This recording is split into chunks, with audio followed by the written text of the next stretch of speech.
if we actually take a step back and we look at change that happens over 10, 20, 30, 40, or maybe 100 years, I mean, it is remarkable what we're capable of as humans when we work effectively in teams through organizations.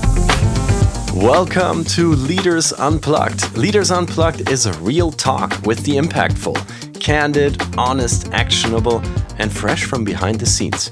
Presented by IMD and hosted by IMD's president, David Bach. I'm Felix Zeltner, journalist and founder of Remote Daily, and I have the huge honor to co-host this brand new format, sort of flying as David's co-pilot, taking you on a journey to leaders all around the world. A journey that you'll experience on this podcast, and you'll also have a chance to participate in live later this year. Today, for our inaugural episode, I met David virtually, and the first thing I asked him, he just came back from weeks of travel that took him from the Davos World Economic Forum to Dubai World Government Summit to Dean's conferences in Las Vegas and Lisbon, back to IMD's home in Lausanne, Switzerland. And, David is not only focused on making IMD the world's most impactful business school, he's also a political scientist and Nestlé professor of strategy and political economy. So I asked David first, share with me 3 things, 3 patterns, 3 takeaways that emerged from all the events and behind closed doors meetings that you were just a part of. Clearly, number 1, AI. The transformational impact of artificial intelligence on teams, on organizations, on industries, on societies. What does it mean for leaders? What does it mean for strategy? What does it mean for upskilling? So that was a clearly dominant theme in Davos, in Dubai, and of course has massive implications for us in business schools. The second one was what's happening with the global economy. How do we reignite growth in Europe? How do we adapt to the slowdown of growth in China? How do we get our arms and our minds around this new wave of protectionism? And that, of course, gets me to the third, and that's, Trump, Trump, Trump. I was in Davos literally on the day of the inauguration, and so much of the conversation was on the discontinuous impact of this new Trump presidency. And we're recording this now about 5 or 6 weeks later, and if anything, that discontinuous impact is felt more strongly now than it was even in the first couple of days of the administration. Yeah, here in Austin at the South by Southwest conference that I just attended, there are futurists, foresight practitioners whose job it is to be informed or build scenarios for what's next, who are saying, I can't even keep up with what's happening tonight, between this morning and tonight. So it is really an interesting time. And I wanted to come back to the first point that you made, because you talked about AI and the impact on your surroundings, your peers and you students. I'm sure you students all already use ChatGPT or Perplexity when they do research, maybe even under the bench when they're looking at their phones while you're talking to them. But what does it mean? Do you have like a concrete example or can paint an image for us what this impact of AI that you were addressing, what that actually means for your business school overall? So we're pretty excited about AI at IMD and how it's going to make learning more impactful. The most impactful learning is both personalized and interactive, right? That's what we do in our classrooms here at IMD. Our faculty, our coaches very much engage with the participants, tailor the learning experience around each group.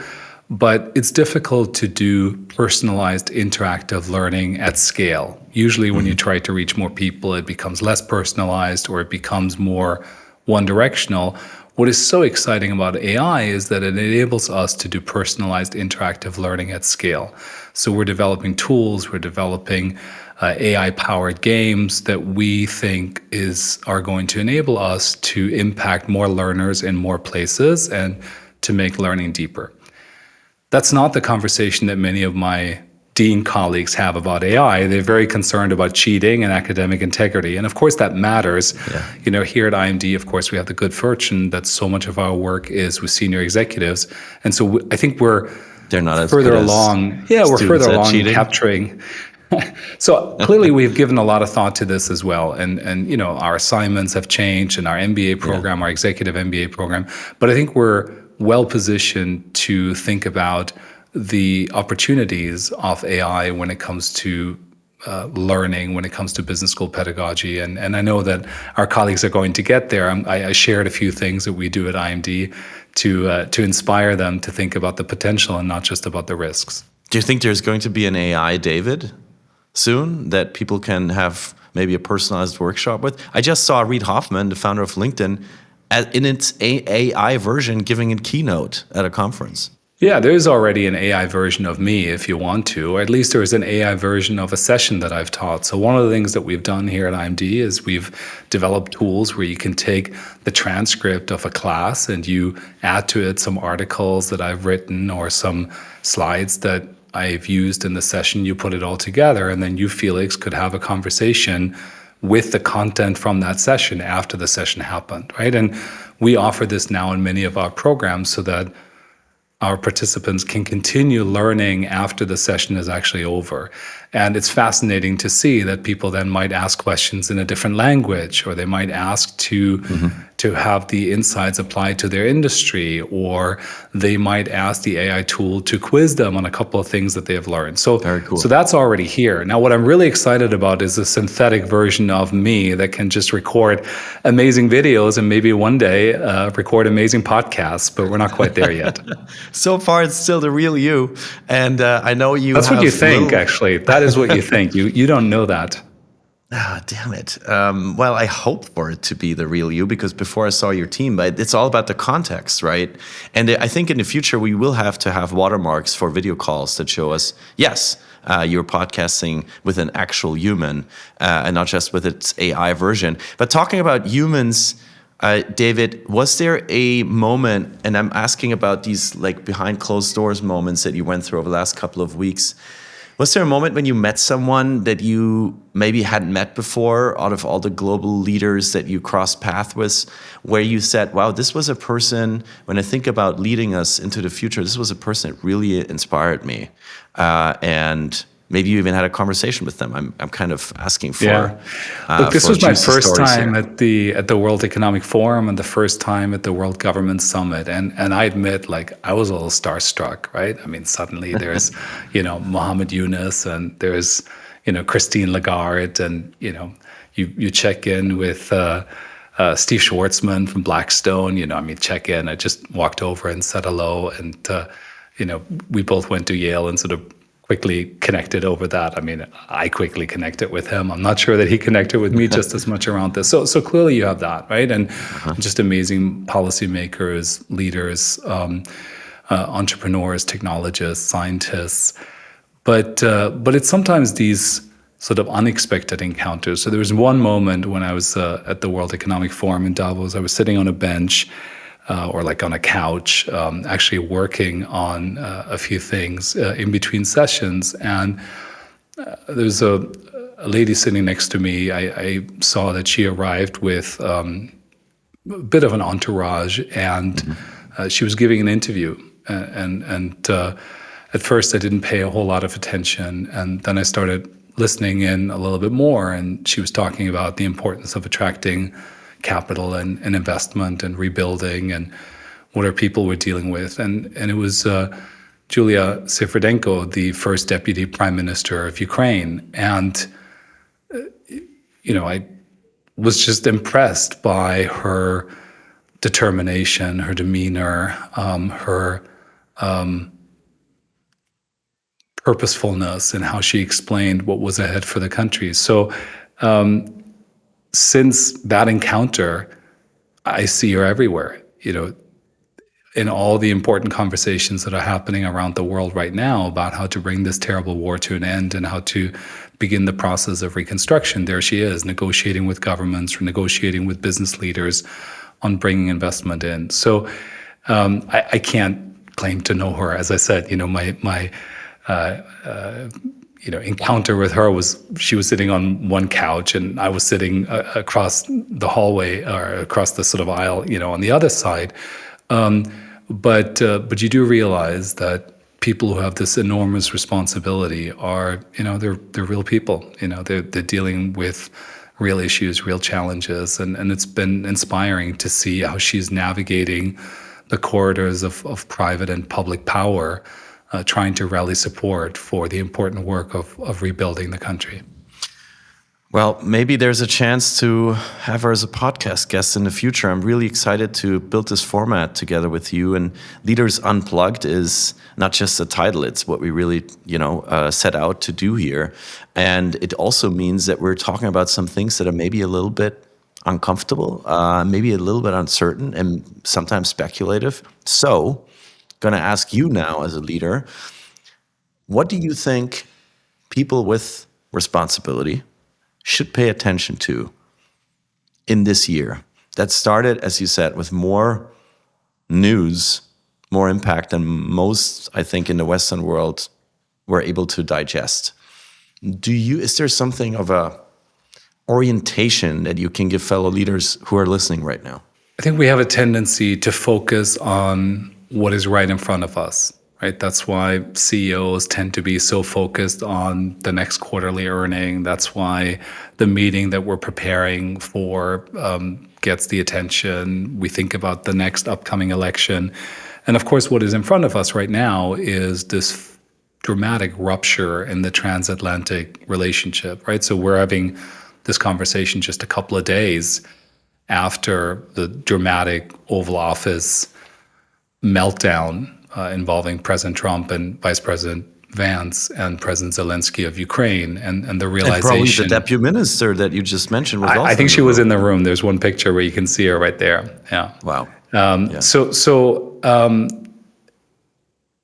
European leaders are in a hurry now, trying to figure out what it means if, at least for the time being, America cannot be counted on as an ally, as a partner, as a source of security in Europe, right? And so that is all consuming for so many political leaders in Europe, business leaders in Europe, but of course also for citizens, right? For many folks who might be listening to this. And yet there's so much else happening. There's so many other places. I've been having conversations recently about India,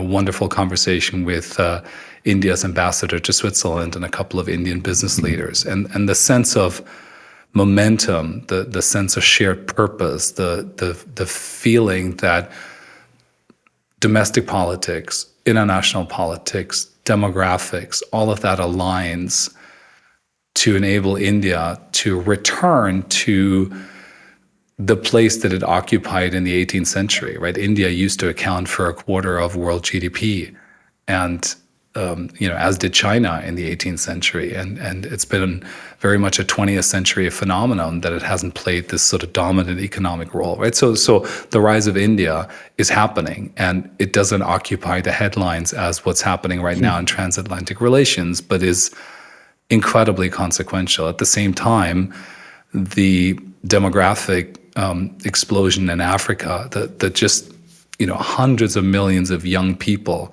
the fact that so much of the growth in the working age population is going to be on the continent, that so many of the resources that the world needs to accelerate the energy transition are there.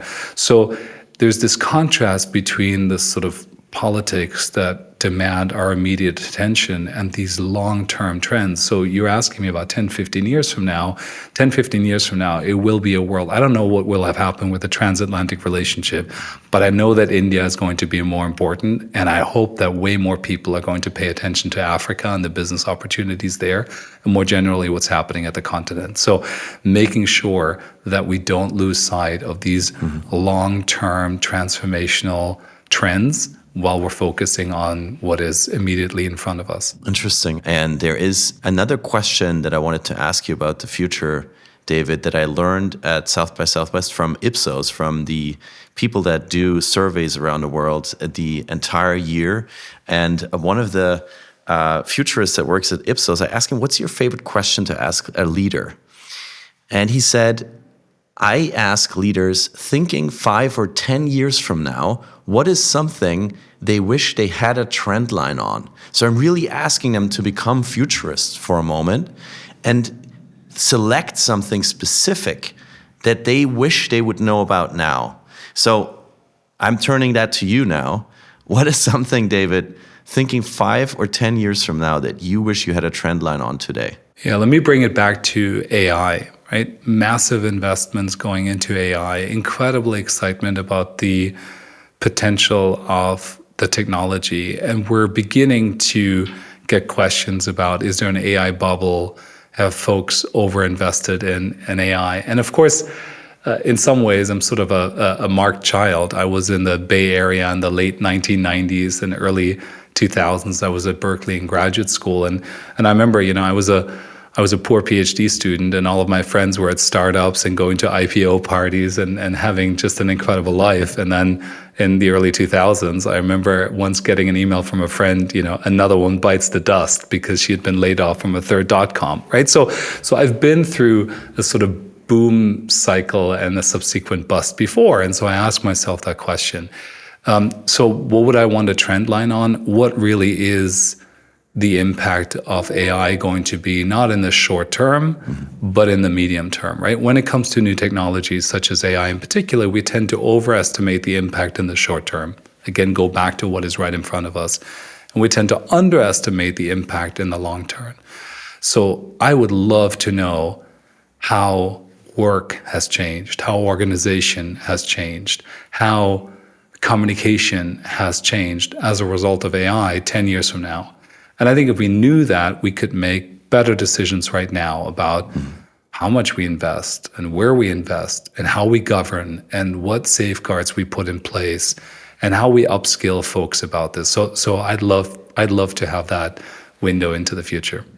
And it sounds like strategic foresight will become so much more important for leaders, and I'm sure that IMD is invested in that already, whether it's somebody, an AI teaching you personalize, or you're part of a peer group that builds scenarios together. I feel like there's such a need for, not just waiting for something to come and react to it and get anxious, but to actually start planning and looking for your own future. Yeah. What is fun about scenario planning, and is often misunderstood, is scenario planning is not figuring out what is likely going to happen. Scenario planning is about figuring out the range of possible worlds that we can imagine. Right? Mm-hmm. Good scenario planning has at least 4 different worlds that you can imagine. And then you think about, okay, what are the implications for our business if this world happens, or if that world happens, or if this one happens, right? So you can do this right now, right? What would the world look like if the transatlantic alliance is permanently ruptured versus if this is momentary and as a result of political change on either side of the Atlantic, the two sides find back together, right?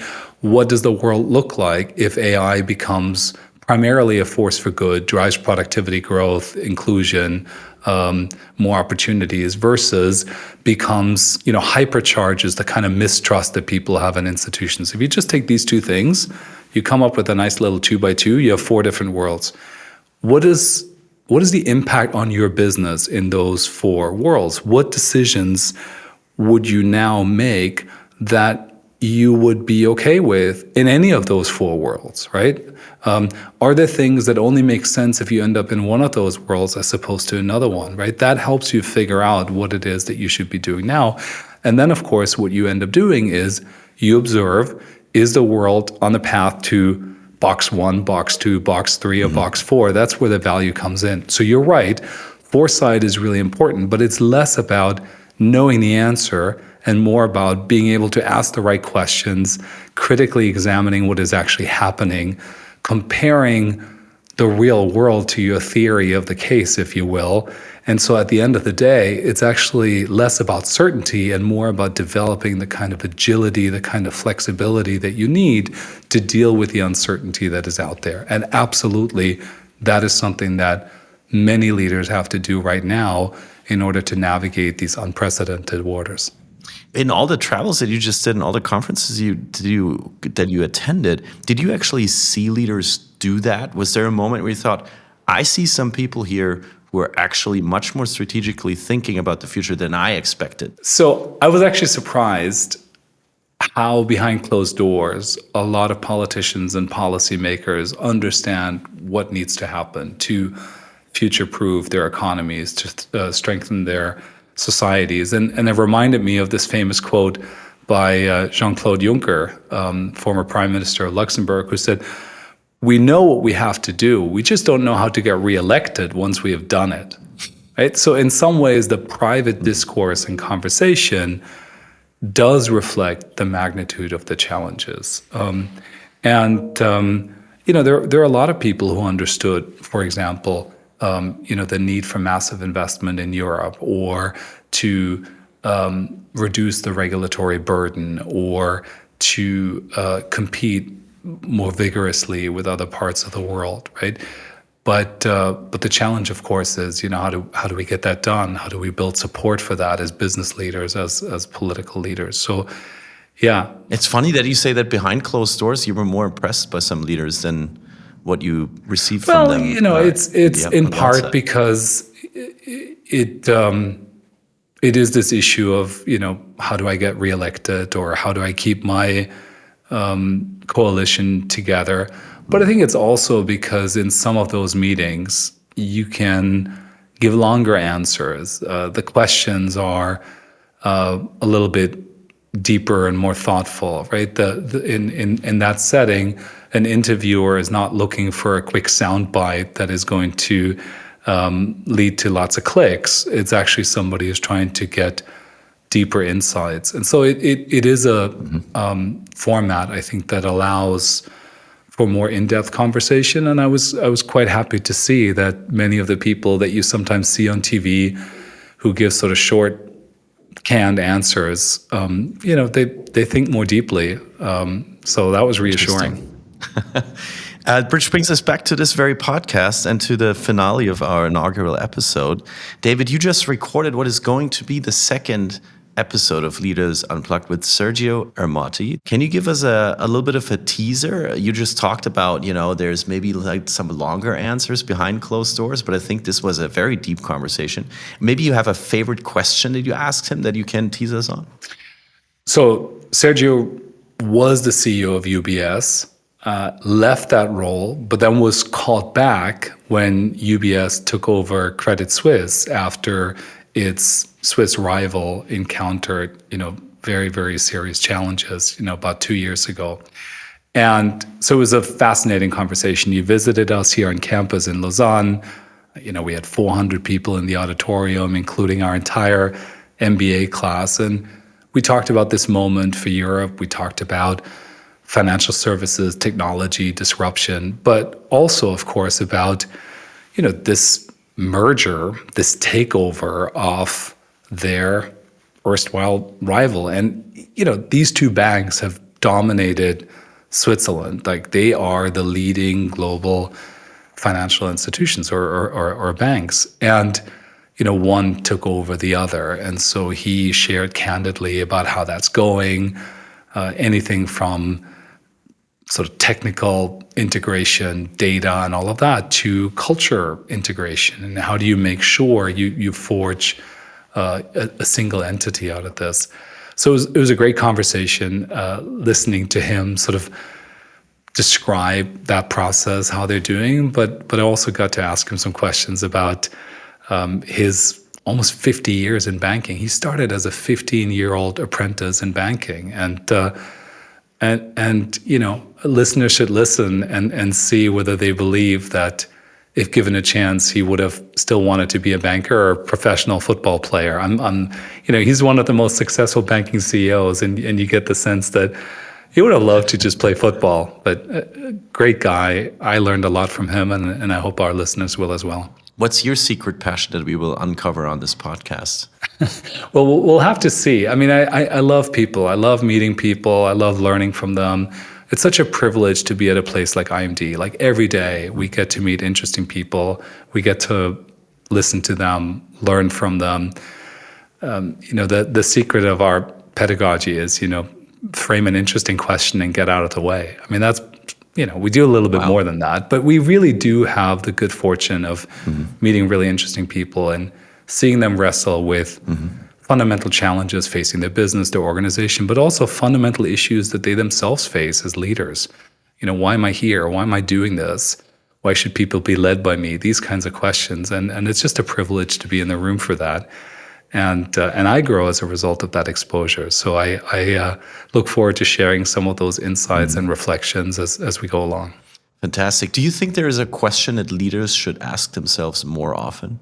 So when you walk into the building of the business school at the University of Chicago, there's an art installation and it says, "Why are you here and not somewhere else?"